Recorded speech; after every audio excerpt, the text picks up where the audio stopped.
So welcome back to Schoology. This is the second step of learning the platform. We did sessions both Tuesday and Wednesday for completely new people to the platform, both K-12 educators and those of you in higher education. Today, you're all with us together. You'll see some examples here that may not be the grade level you're with, but I think all the concepts will be transferable. If you want to take what you learn here today out into the internets, hashtag back to Schoology or tag Schoology in your question. This is also a great way to follow up on questions after this session, is to ask the community. We have a nice active community who's happy to answer your questions. Again, this is the next step with Schoology. Beyond the basics, we're going to start in the course realm again, as we did earlier this week, to look at a few efficiencies and some new features there if you're returning to the platform. And then we'll spend the rest of the time talking about curriculum and resource development and some strategies around that. So we'll be using a lot of different areas in the platform today. We're going to learn how to manage multiple courses. Once you start creating content in Schoology, well, we want you to do as little work as needed to manage those materials, especially when you want to reuse them across multiple course periods or just over similar courses that you're teaching, various sections of your courses. We're going to give you two options for that. Next, we're going to look at a brand new feature that allows you to use Google Docs and Microsoft Documents in a completely new way. This is a supplement to our Microsoft and Google Drive applications that have existed in the platform for a while. This is a new bonus to those. Next, we'll look at rubrics. Rubrics came up a lot in our first sessions. We'll look at them in detail here, how we're creating them and how we're using them, but most importantly, how we're sharing them. A lot of us share rubrics with PDFs and paper copies of things. Let's get away from that. We can do it all here. Then we'll build upon what we've learned and start aligning material to standards that will actually impact some of the ways we use those rubrics. And then we'll spend a good amount of time talking about tying the concepts together in the resources area, which will allow us to organize and share curriculum in a really strategic and organized fashion. So we get to get out of our own course, out of our own silos, and look at how we're collaborating in the platform to create efficiencies but also consistencies. Okay, and you know, I'm going to pretty much stay out of the slide deck completely today, and we're going to play in the platform and do some whiteboarding as well. Let's start with efficiencies. One of the first concepts I want to talk about is reusing course material, a material that you've maybe used last year that you're using it again. And for those of you where it is your first year, notice here I'm going to bring up my pencil here. I have 3 of the same courses. Let's change my marker to black. That'll help a little bit more than white. There we go, three similar courses. Helpful to get some terminology down here. In Schoology, similar to your SIS database, we refer to the terms courses, so the subject that's being taught, let's say Algebra 1, and then the sections. The sections are the times you teach that particular course, whether if you're in K-12, those are periods or blocks, or the sections that you teach in higher education. So here we see 3 sections of this course. If you are using Schoology Basic, meaning that you created your own account in Schoology, the free version, the way we handle materials after we create them is to click the gear icon and copy to courses. When I do this, my other courses pop up, and this allows me to send copies over to them. Okay? In this way, I think of having one master course. In my mind, I'm thinking this section A, that's where I'm going to build my material, and then I can copy it to other courses as I go, so I don't have to recreate the wheel. Notice that when I pop into this folder here, clicking the gear icon next to any item, I could copy any individual item to those other courses as well. The strategy I would go with is try to create a whole folder, a whole unit, and then copy that unit over. That'll save you quite a few clicks. Same is true with the gradebook and the grade setup. An easy to miss button here is top right, copy settings. When I click that, you see I have options to copy the categories, my scales, and my rubrics to these other sections. Huge time saver. Set up your course once and copy it over. Now the order in which I would do this probably sounds logical, but I like to point it out. Set up your gradebook first and then copy those materials, because as you make more materials in Schoology, if I create a new assignment, notice that I've set categories and scales here. As long as I've already copied my gradebook setup from one course to the next, when I copy my materials over to that course, the predefined categories and scales and rubrics that I've set on those materials will stay in place in the copy. However, in the destination course, if I haven't set up the gradebook yet and copy my materials first, well, there's nothing for it to map to, so those will be reset. So that's the operation I would make. Copy the gradebook setup if you're using the gradebook, and then copy your course materials as you go. Now, for those of you restarting, you may have been told to click the Courses option drop-down and select Save Course to Resources. In that case, your content will be living in these resources and you can copy them over. But again, rule of thumb, set up your gradebook first and then copy the materials over. Michael is sending out some YouTube videos here of how to set up a course based on last year's materials. It's about, I think, about a 10-minute video that goes through all the step-by-step pieces if you're one of these people who did save your course to resources and now want to reuse them. So that's a nice resource to take away and pause as you go. I like bringing up those videos in another tab and pausing as I follow the steps. Okay, so that's option one. Now, for those of you who are enterprise users, you have another option, and this option I really, really like, love it, in fact, but it's not intuitive where the starting point is. This is called section linking.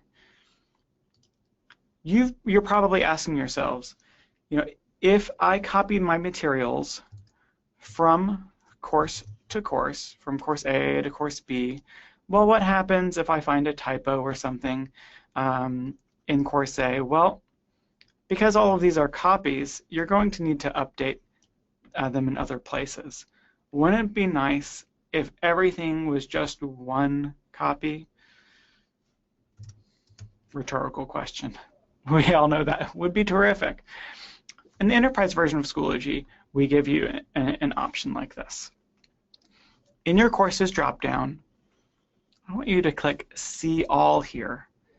This takes you to the course management area, an area many of you may not have played around with very much. So click See All, and here are a list of your courses. What's nice about this area, and this is a question that came up earlier this week, Michael, is that this is showing your current courses, but last year's courses are also here. Schoology always keeps an archive of your courses, of past courses. We never throw anything out. All of the grade books are still there, student submissions, etc. It's all in the archives. If you are getting started with Schoology for the first time and you don't have courses yet, but you've been told that your IT group are going to be loading them, If they've already loaded them but your grading period hasn't started yet, you will have a future button here as well, showing courses that have been loaded that you can actually click right into and start setting up, but that aren't active and students can't access them yet. So you may have a future tab here. Let's come back to talking about managing materials now that we understand this area. Again, one course, several sections of that course. Click the gear icon. You may have an option here called Link Existing Sections. What this does for you is it consolidates several sections of a course that are going to have parallel materials and allows them to be managed in one place. It basically points all of your students at one course while keeping those students and your gradebooks all separate. It's a little bit hard to imagine without doing it, so let's do it. I'll click Link Existing Sections. Notice that I'm only being shown sections that are of the same course. You can't link your Algebra 1 section with your Geometry section. Okay, those are different courses. Based on the data that was loaded in the Schoology will limit you to linking similar content. A nice feature here is that we're going to export the gradebook of the sections you're linking. This is just a precautionary measure so that if you did inadvertently score some students in the sections that were unlinked, we're going to force you to download a copy of those just in case you want to undo anything you see here. You have a copy of all of your data.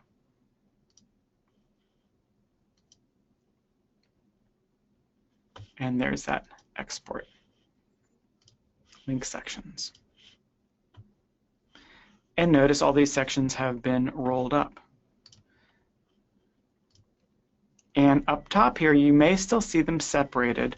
It takes just a minute or so for that drop down to be consolidated. We'll see it consolidate a little bit later. But you'll see the results when I click into section A. Notice that they're all combined here. Notice I have various little callouts that this folder is in all sections. When I create new materials, I see the buttons have moved a little bit. When I create a folder, by default, it will be published to all sections. Now, if I were you, right now I'd be thinking, this is great. However, there are these fringe scenarios. For instance, what if one of my classes is just naturally doing some more advanced things? I want to curate some things specifically for that section. In all of these screens, you'll see the option to customize what is going into what section, even though you're managing it in one course.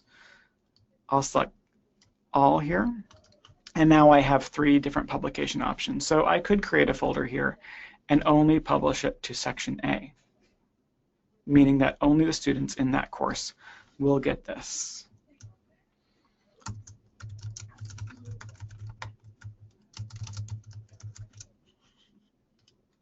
Selecting Create, I now see that this is labeled as only being available to one section while this is available to all 3.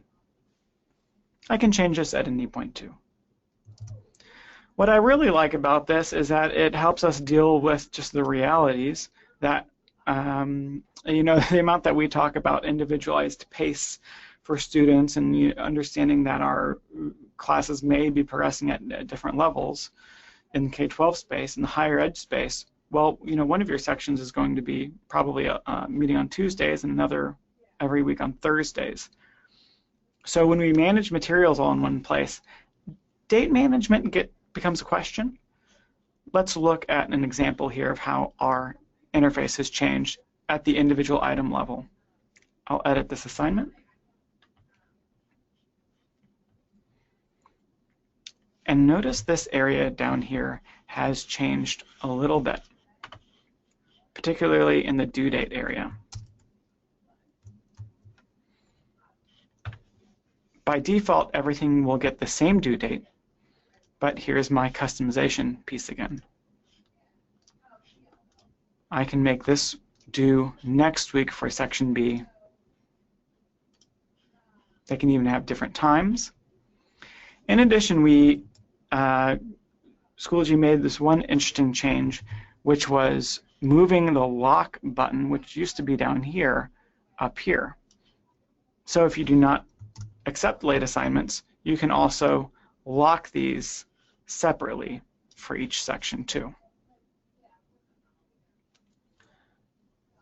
So I really love this. It gets me to that place where I have a really single source content management strategy. You can link up to 10 sections at once. I think we cap it at 10 because after 10 these interfaces get a little wild. It's a little too much to manage on one screen.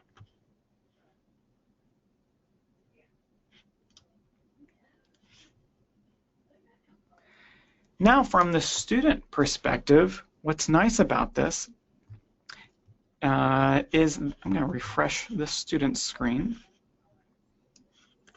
They only see what they've been assigned. She's in section A, so she sees that new folder we created, and she'll see the correct due date. Students are still sectioned off in their own views. They only see their section, right? So this is a content management strategy for you, but doesn't impact the learner's view at all.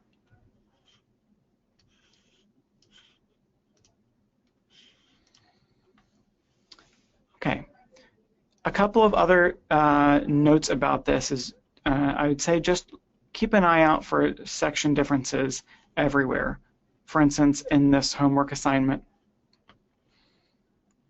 your submissions, we're not going to pile on hundreds of submissions here that are from different sections. I have a drop down, so I can toggle between my sections for those submissions and do one class at a time. Same goes with discussion boards. The same goes with, for instance, the gradebook. Your gradebooks are still sectioned off, and I can toggle between the students in those different sections.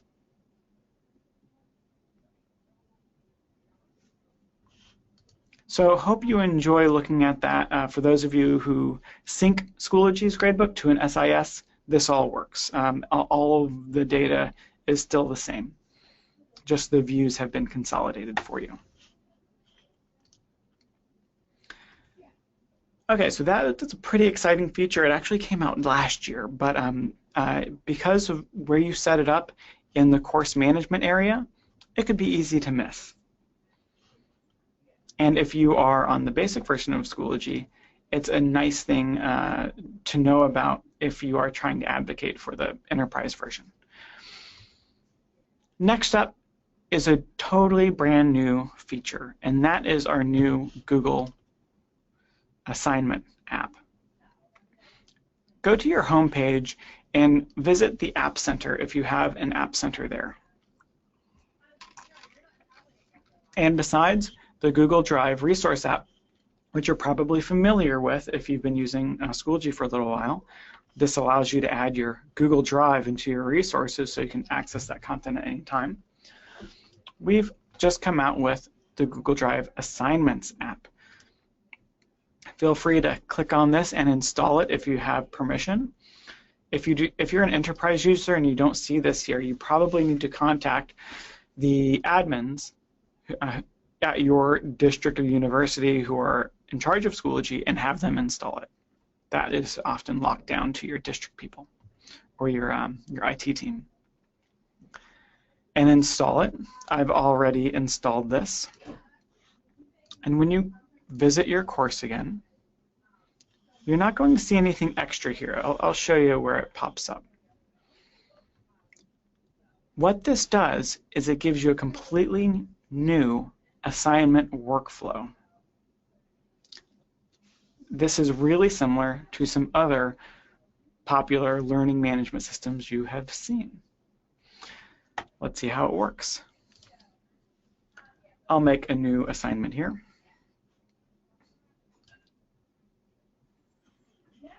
Make it in the second folder. If you were not at our session earlier this week, this is always the way we want to add materials. Saves you a lot of clicks by opening folders and clicking that green dotted line to add content. And I'm adding an assignment. So this is normal. We're adding an assignment just as we always have. Assignments are, of course, one way back and forth with students. And here I'll add a title and a description, basically the instructions. Maybe I also want to add a video. Some other apps available in the App Center are things like the YouTube app, which I'll just show here as we're moving along. This allows you to pull in YouTube videos without having to go out to the internet and search, as long as you have an idea of what video you're looking for. Clicking the gear icon, I'll import that as an embedded item. Yellow box shows me where the video will display. Okay, now that I've done the stuff that I'd always be doing, here's the difference. Instead of clicking the Resources button and having to drill down into my Google Drive, notice I have a new button here, Google Drive Assignments. Here is my drive. And notice the search bar. This is also something we did not have last year in our Google Drive.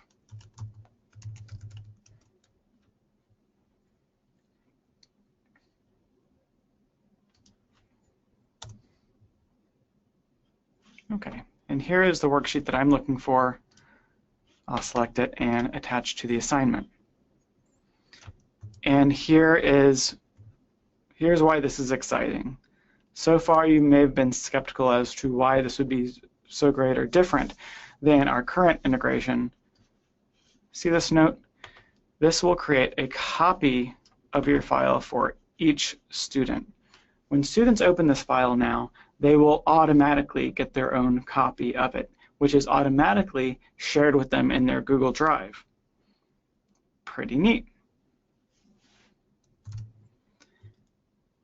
And of course I can choose to set due dates and things like that here, categories, all the scoring that we would normally do. Select create.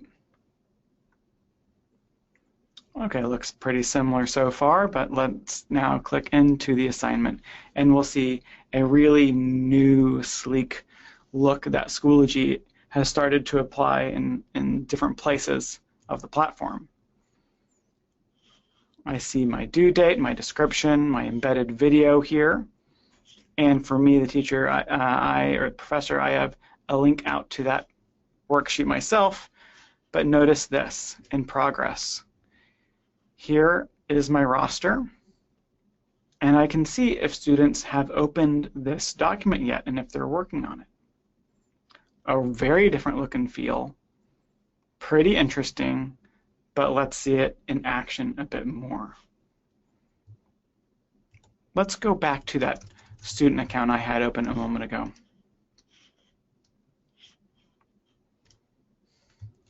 Refresh the screen now that I've created a new item. And here is the assignment we created.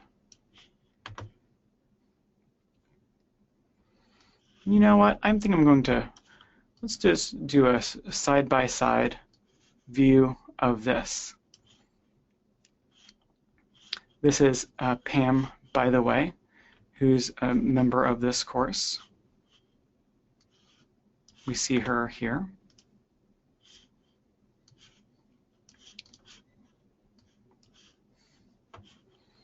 And here's the assignment description and my document. And notice that Google document has automatically been populated right here for her. If I refresh the teacher's view on the left-hand side, we'll also see that. So let's clarify what we're looking at here. This side is my view as the faculty member. This is Pam's view. So as Pam gets into her document,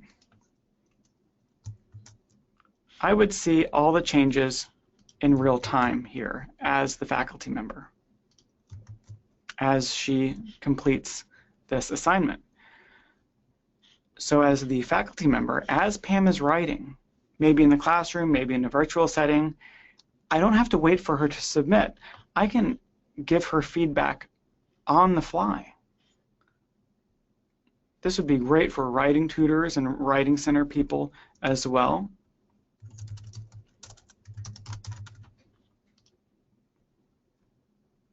So now I don't need a whole separate comment system. I can use the comment system directly within Google Drive. By the way, I'm showing this in Google Drive. It's very similar. It's almost identical in Microsoft OneDrive. Let's bring Pam's view full screen now as we continue working. She can continue working through this worksheet here, and when she is done, she'll submit the assignment.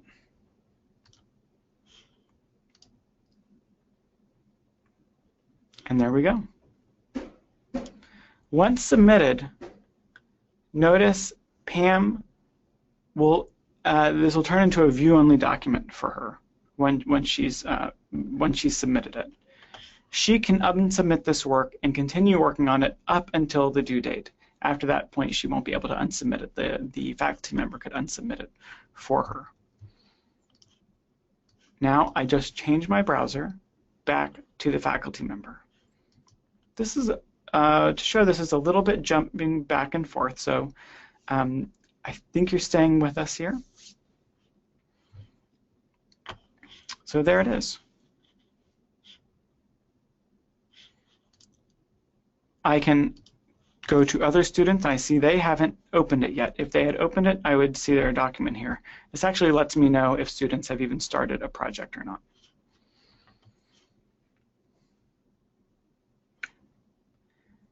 There you have it.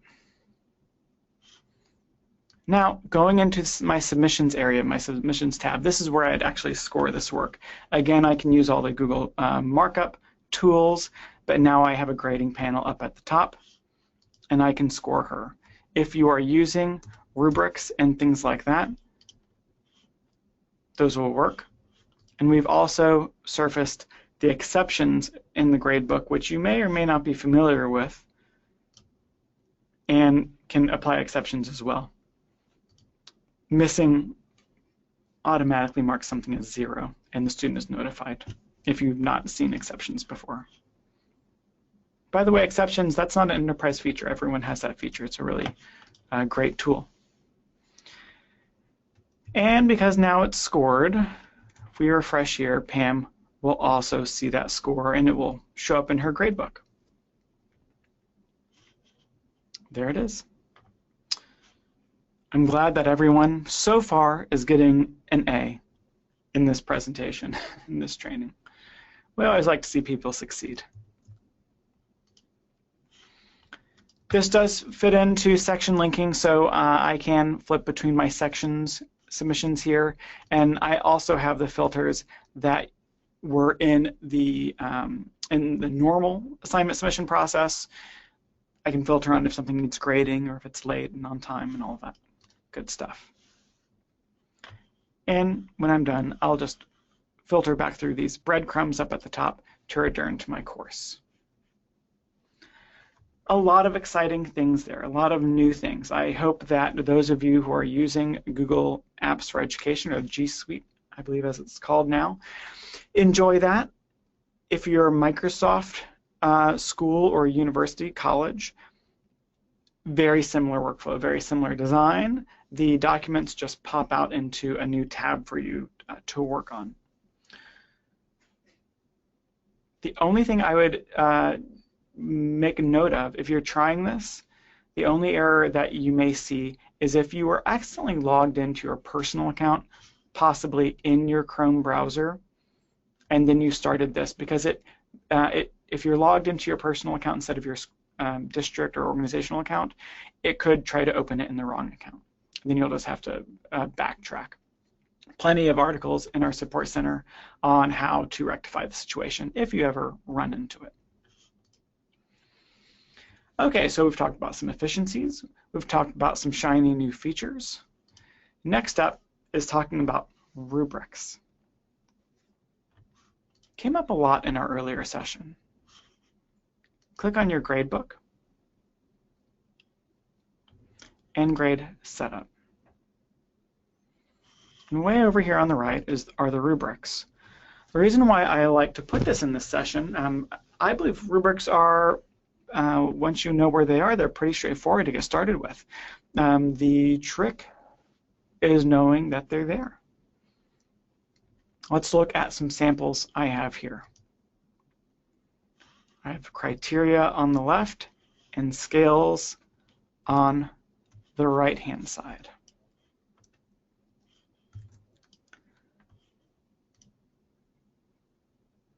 Okay, a few different examples. Here's a discussion rubric. Notice my scales have been different, both the scale numbers and the descriptions. Notice that some scales are weighted differently than others. This goes up to 8, this goes up to 6. What I like about these rubrics, they're another thing I can copy from course to course. I can save them to my resources. I can share them. We'll talk a little bit about that towards the end of the presentation.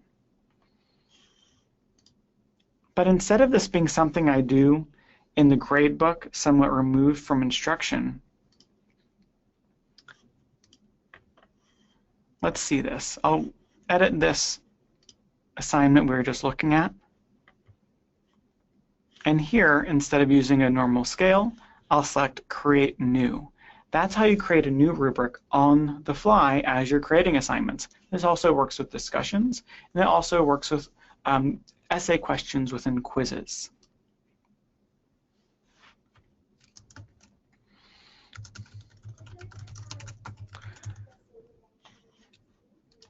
I can create individual criteria.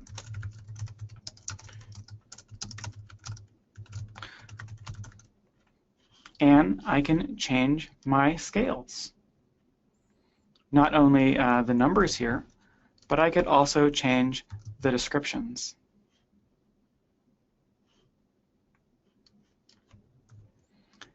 If I change the scales in a different order, notice that they will change. When I save, that's 0, so moved over there.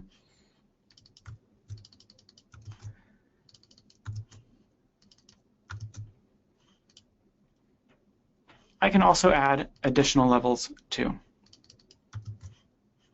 Make that 4. As we create new criteria, that might have been a lot of work to type all of that in, but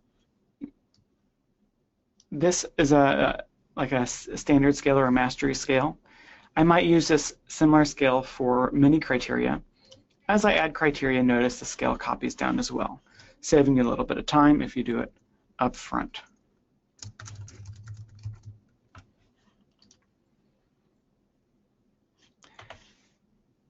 Now what this does is it really creates a new scoring piece.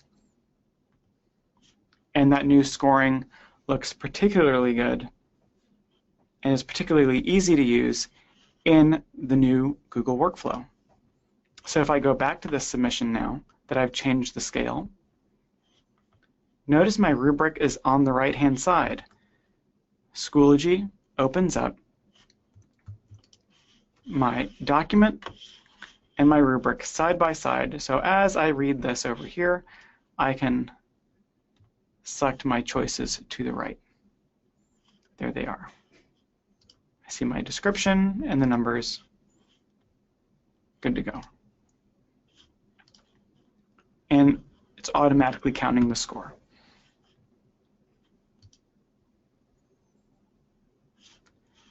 After I've saved this,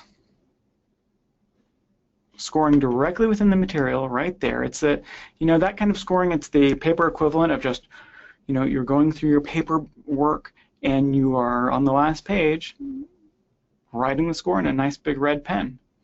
But then you have to go back maybe to your Excel document or your paper-based gradebook, put in that score again, go back into your SIS, put in the score again. I mean, how many times do you have to put in the score, right? Here in Schoology, look at my gradebook here, my columns for each item, and there's that 6 I just put in. But when I hover my mouse over, I see that rubric icon again, and it pops open, and I see the score here. I can change the score from either place, and we're good to go. And those will always stay linked. If you're using one of our SIS integrations, the score also is dynamically piped to your SIS, either on a schedule or right away. So some nice stuff there. We have a lot of nice videos on rubrics. It looks like Michael is sharing them out. It's in a 3-part series, from basic rubric building to more complex rubrics building. Let's look at a slightly more complex example, shall we? I'll give you a shortcut here. Let's say I'm looking at my grade book, and I see this homework, inventions homework that I want to score or I want to modify in some way. Instead of going all the way back out to my materials area, well, I can click it right here. I can also click this drop down here and edit. A lot of nice features under here, which we won't be going into today, but it's something to investigate.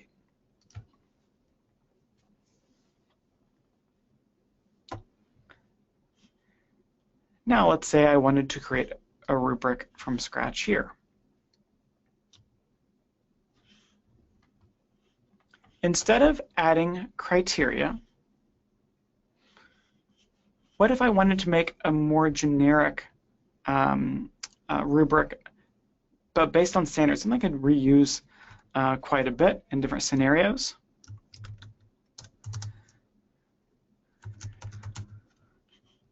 Instead of clicking criteria and typing them in myself, why not click learning objectives? I want you to click this button and explore this area. Schoology automatically has pre-populated all the Common Core, state standards, adult learning standards. For those of you in higher education institutions, you can very easily have your district people, or sorry, your tech people turn off the K-12 standards that are loaded in here.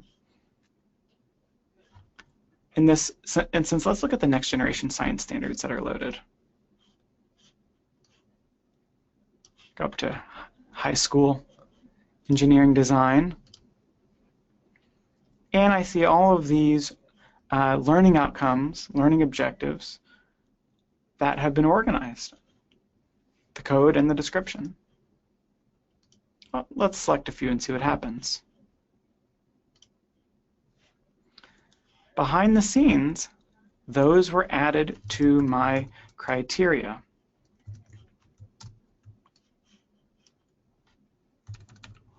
Pretty cool, right? All that work done for me. I can reorder these. I can change the scale. I can do that manually.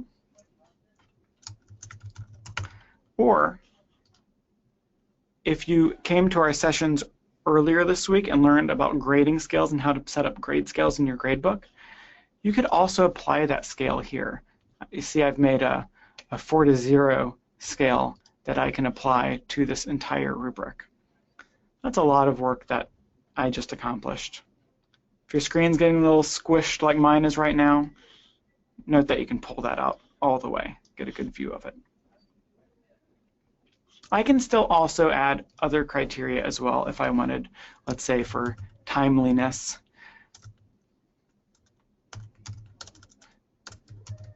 Or ability to type, in my case. All right, pretty nice.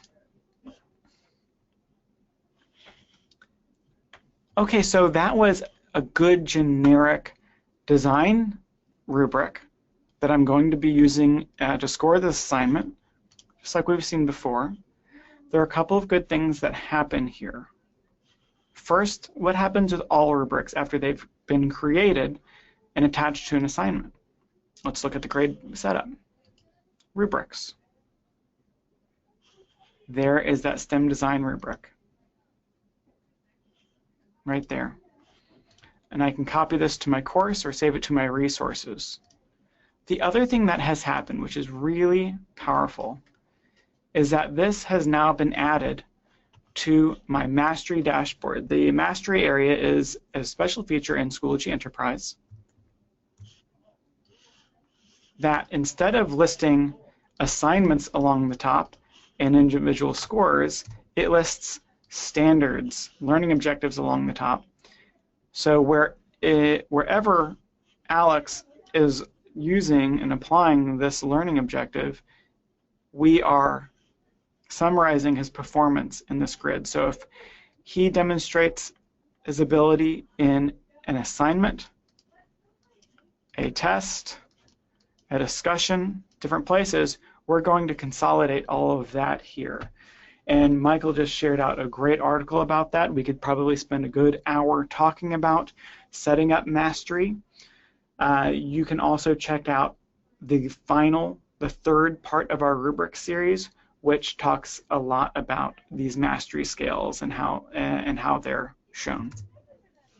Great benefit of Schoology Enterprise is doing things like Mastery-based grading and standards-based grading using this kind of view. Okay, so we've done this a lot of cool stuff so far, but the only problem here is that we've been stuck in Dr. Professor's course. I know, it's a great name. I wish it was my real name. I think I get a lot of respect. Michael can tell you that that'd be a change. Just doing these trainings. I like it. I like it too, Michael. So I want him to be able to share things with his or her colleagues. I want them to be able to share things like that rubric. So let's go back to the rubric and do what I talked about earlier. Let's save it to our resources. And I'm going to leave the default settings here so we can understand where this goes. I'll save that. And as another example, why don't we save something else to resources as well? Let's save a folder. Save to resources. It's confirming everything that is in that folder. Again, I'll leave the default settings so we can see what happens to it. Now we click Resources and select Personal. Scrolling down here, there are my two items, the rubric and the folder. Now you'll notice this area it's getting a little messy. We have another concept in resources called collections. Collections are along the left-hand side. By default, you'll have a home collection. Think of the home collection as the desktop on your computer. Yes, it does have a tendency to get a little messy and unwieldy. We want to keep this in check, which is why we give you the ability to create collections, which are almost like they're almost like a folder at a higher level. That's why we use that file folder box icon. And you see I have folders for different topics. We create a new collection by selecting this button, Create Collection. STEM Resources. And there's that collection here. Well, the problem is, well, I already saved these things to my resources. I could save them again, and in that prompt where we left all the defaults as is, I could have selected this collection. Well, why do that? Everything is already here in my home collection. Let's clean it up. Selecting the gear icon or checking the boxes to the left, I can move this material. So let's move it to that new collection. My home collection, there's my STEM resources. Ready to go. And let's do it again. Gear icon, move to STEM resources. There we go. Some nice resources for us to use. My goal is collaboration here. Let's share this with a colleague. My pal, Professor Jones, is also teaching an engineering course. I'd love to share these materials with him, but we're teaching different courses. I can't pop my materials into his course. But boy, would that be chaotic if we could just send things back and forth like that. Instead, what I can do with a collection, and really the special thing about collections is clicking the share button. Very unique to the collections area. And let's find Professor Jones.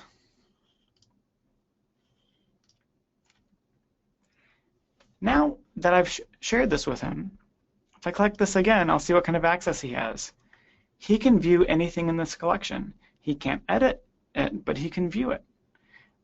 And viewing it means that he can copy it to his course. Let's pop over to his resources and see where that is. Shared by others, STEM resources. Perfect. Notice that I cannot edit this. I can't change this. I can't change any of the items in this folder as well. But I can add them to my course. There it is. Same thing with the folder.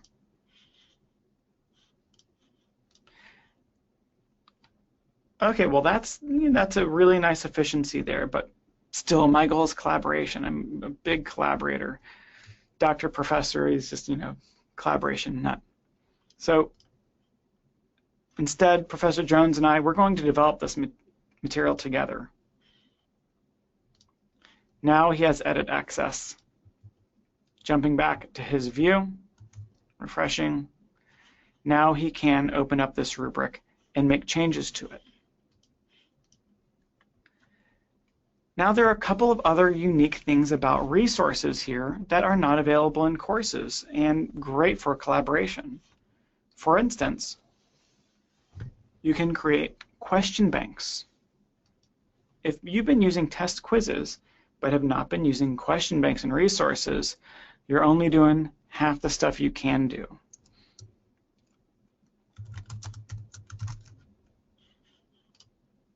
There we go. Now, in our resource area, we can create all kinds of questions. And this does get pretty exciting here. Okay. We can add questions and choices. This will not be a training about typing. I'll let you use your imagination.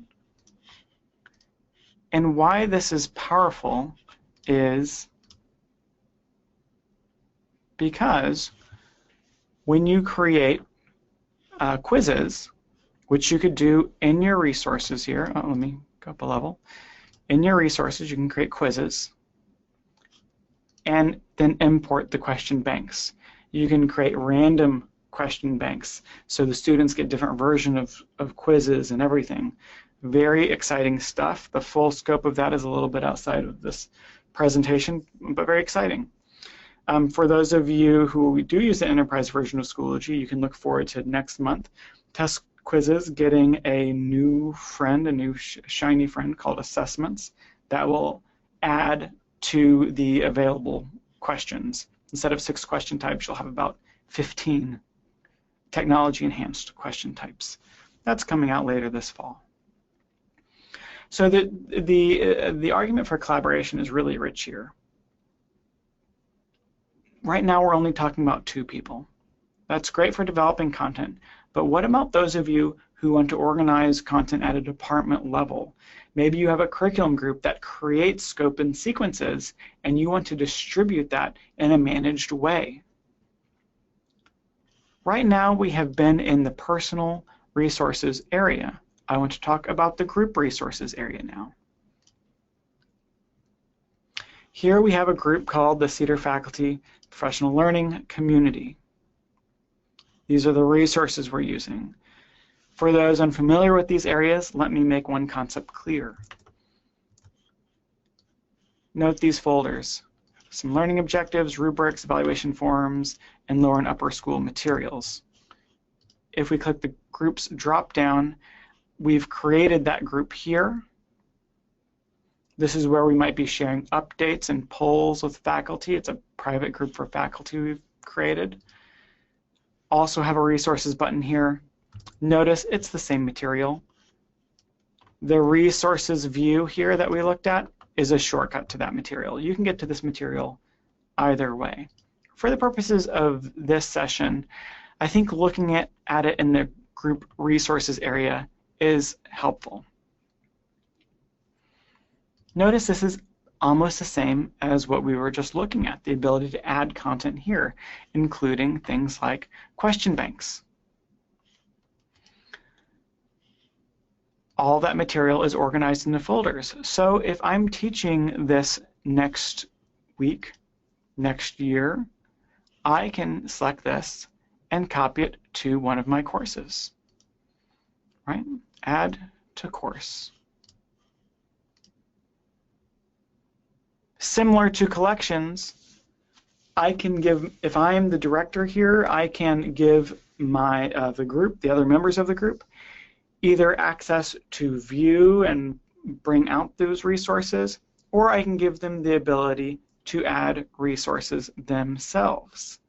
By default, only the administrators of a group can add resources. You can have multiple administrators, totally fine, but if you want other people to be able to add materials, you'll want to change that. So let's follow our storyline a little bit. Myself and Professor Jones, we've been creating some materials on our own in this collection in our STEM resources. Well, if we have this to a science now and art, well, now it's time that we want to share with the rest of the department. We want to start putting it in and embedding it in the scope and sequence docs available. Here I've selected all of the resources available, and instead of moving something, I can keep my version of this here as it is. I can copy it, not add to my course, not move it, but I'm going to copy it to a different resource. Here is that group resource, the Cedar Faculty Professional Learning Community. And here are all of the folders available. I can pop that right into this upper school materials folder. Now, as we visit the group, there it is. And now all of our faculty have access to that to use it in their materials as well. So really terrific abilities to collaborate. What I like to do at this point, as we wrap up this concept and wrap up this training and start segueing into the question time we'll open up at the end, let's just do a little whiteboarding here, shall we? And just change my marker back to white. In your course, let's say here is your course. You can develop materials. And this is where you might be in year one. You're developing those materials. And then at the end of year one, you're saving them to your resources. Well, what you can also do is, even before your courses are available, take those resources and update them. Create a collection and share that maybe with a couple of other colleagues. And then you can work on that and improve those resources available. Once those are available, maybe you have a really big department group. The group I showed was a full faculty group.